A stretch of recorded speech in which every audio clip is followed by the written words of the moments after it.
Depuis 40 ans, ils vivent dans ce petit village à 3 heures de route de Phnom Penh.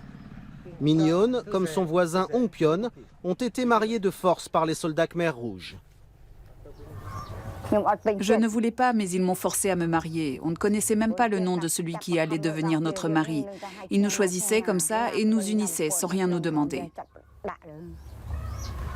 L'organisation Khmer Rouge avait droit de vie et de mort sur toute la population. Comme eux, 300 000 personnes ont été mariées de force entre 1977 et 1979. Bien sûr, j'étais très en colère. Pourquoi suis-je né sous ce régime monstrueux? C'est terrible. Lui a perdu toute sa famille, décimée par les Khmer Rouges. Il ne lui restait plus que sa femme, avec qui finalement il a décidé de continuer à vivre. Je pensais que si je n'aimais pas l'homme avec qui ils m'avaient mariée, alors ils allaient me tuer. J'ai pensé à me suicider, mais ça n'aurait servi à rien. J'y ai longuement pensé. Ils m'ont demandé d'avoir une famille, alors j'ai fait exactement ce qu'ils voulaient. Ensemble, ils ont eu 8 enfants et de nombreux petits-enfants. Mais le traumatisme est toujours gravé au fond de leur mémoire.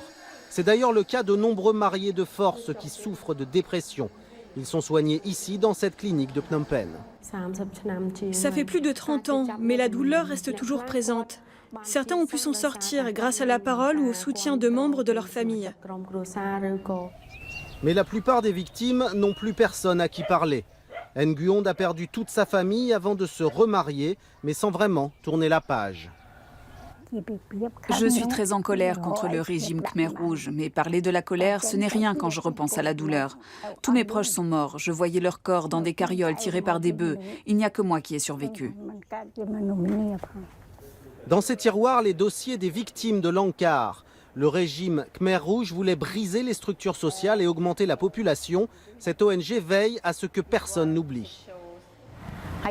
Il faut éduquer la jeune génération sur les crimes du régime, ce qu'il s'est passé et pourquoi.